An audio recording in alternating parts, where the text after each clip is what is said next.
안녕하세요. 오늘은 생각만으로 기계를 움직이는 거 있잖아요. 뇌 기계 인터페이스. 실제 손을 움직일 때랑 이 생각으로만 조정할 때 우리 뇌에서 뭐가 다를까? 이걸 좀 깊게 파헤쳐 보려고 합니다. 네, 오늘 볼 연구가 딱 그 내용인데요. 원숭이가 화면 커서를 이렇게 움직이는 과제를 할 때요. 뇌 회군대를 동시에 봤어요. 실제 운동을 담당하는 주 운동 피질, M1이라고 하죠. 실행 본부 같은 곳이군요. 그렇죠. 그리고 계획과 결정을 내리는 배회측 전전두 피질, DLPFC, 이건 뭐랄까 전략센터라고 볼 수 있겠네요. 네네. 마지막으로 학습과 습관에 관련된 미상액, CAD라고 부르는 선조체 일부까지. 이 세 영역의 신호, 그러니까 LFP라는 뇌파 신호를 동시에 측정한 겁니다. 와, 세 군데를 동시에요. M1, DLPFC, CAD. 실행, 계획, 학습. 그럼 이 영역들이 생각으로 조정할 때랑 손으로 할 때 어떻게 다르게 작동하는지, 또 서로 정보는 어떻게 주고받는지 이걸 보려는 거군요. 정확합니다. 그래서 가장 먼저 확인된 건요. 생각으로 조정할 때랑 손으로 할 때 이 세 영역 모두에서 뇌활동 패턴이 확실히 다르다는 거였어요. 그냥 패턴 자체가 다르다. 네, 뇌가 이걸 명확히 구분하고 있다는 거죠. 특정 주파수 대역 같은 거 보면 더 뚜렷했고요. 신기하네요. 뇌가 이건 생각만, 이건 진짜 움직임 이렇게 아는 거군요. 그럼 그 과제 중에 어느 시점에 어떤 영역이 특히 더 차이를 보이나요? 이게 진짜 궁금하네요. 네, 그게 아주 중요한 포인트였는데요. 결과를 보니까 시작하는 신호가 딱 주어졌을 때 있잖아요. 네, 행동을 막 시작할 때 그때는 그 전략센터 DLPFC 활동이 두 방식, 그러니까 생각, 대, 손 제어를 구별하는 데 가장 강력한 정보를 담고 있었어요. 아하, 계획 단계에서부터 이미 차이가 확 나는 거네요. DLPF에서. 그렇죠. 마치 이제 어떤 작전을 쓸지 딱 결정하는 그 순간의 차이가 가장 크다는 거죠. 그럼 반대로 목표 지점에 거의 다 가서 이렇게 세밀하게 조종해야 할 때는요? 그땐 M1이 중요할 것 같은데. 맞습니다. 정확해요.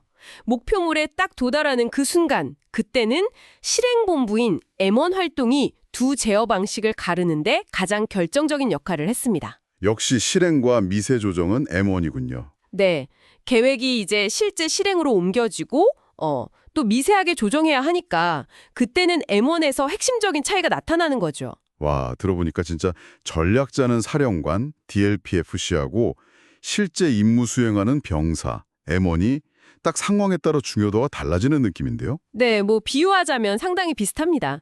근데 BMI 상황, 그러니까 생각으로만 조종할 때는 실제 움직임이나 몸에서 오는 감각 피드백이 없잖아요. 그렇죠.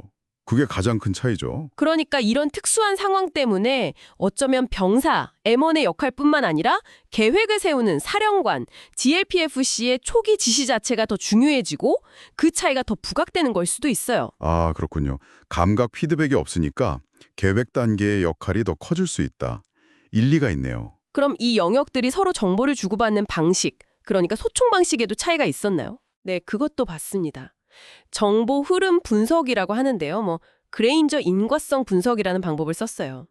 이게 뭐냐면 한 영역의 활동이 조금 있다가 다른 영역 활동에 영향을 주는지, 즉 정보가 주로 어디서 어디로 흐르는지를 보는 건데요. 네네. 흥미롭게도 계획, DLPFC에서 실행, M1으로 가는 정보 흐름 있잖아요. 네. DLPFC에서 M1으로요. 네, 가장 기본적인 경로일 것 같은데요. 맞아요. 그 흐름은 생각으로 조종할 때나 손으로 조종할 때나 둘 다 공통적으로 나타났어요. 기본적인 계획에서 실행, 이 루트는 유지가 되는 거죠. 오, 그럼 BMI 제어만의 독특한 소통 방식은 없었나요? 뭔가 특별한 게 있을 줄 알았는데. 있었습니다. 있었어요. 바로 그 학습과 습관에 관련된 미상핵, 시드에서 실행본부 M1으로 직접 가는 정보 흐름이에요. 시드에서 M1으로요? 네, 시드에서 M1으로요. 직접. 네. 이 연결은 실제 손으로 조종할 때는 그렇게 뚜렷하진 않았거든요. 근데 유독 생각으로만 조종할 때 이 시드에서 M1으로 가는 흐름이 강하게 나타났습니다. 와, 정말요? 그건 뭘 의미할까요? 시드는 보통 학습 쪽인데 거기서 M1 실행 쪽으로 바로 정보가 간다? 이게 사실 정확히 뭘 의미하는지는 더 연구가 필요하겠지만 추측은 해볼 수 있죠. 그러니까 몸 감각 없이 오직 뇌 활동만으로 조종해야 하는 게 사실 굉장히 어려운 일이잖아요. 그렇죠. 엄청난 집중력이 필요할 것 같아요. 네, 그래서 뇌가 아마 새로운 전략을 쓰는 게 아닐까 하는 거죠. 즉 미상액 시드가 M1에 직접 정보를 보내면서 뭐랄까 시행착오를 통해 새로운 생각 조정법을 배우고 그걸 좀 더 자동화하고 익숙하게 만들려는 시도가 아닐까. 아하. 그러니까 감각 피드백이 없는 대신에 학습 영역 CD가 직접 실행 영역 M1에 개입해서 새로운 방식을 빨리 익히도록 돕는다.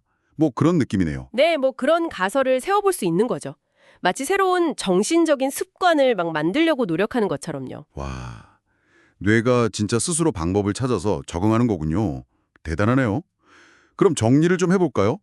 생각으로 기계를 조종하는 건 실제 손 움직임이랑 뇌 활동 패턴부터가 다르고, 특히 시작 시점엔 계획센터 DLPFC가 목표 도달 시점엔 실행본부 M1이 그 차이를 만드는 핵심이다. 네, 맞습니다. 그리고 정보 흐름 면에서는 기본적인 계획 DLPFC에서 실행 M1으로 가는 경로는 유지되지만 BMA 상황에서는 특이하게 학습 영역 CD가 실행 M1으로 가는 뭐랄까 독특한 지름길 같은 소통이 활성화된다는 점. 이게 핵심입니다. 네. 이게 왜 중요하냐면 단순히 기술이 이렇게 작동하는구나를 넘어서요.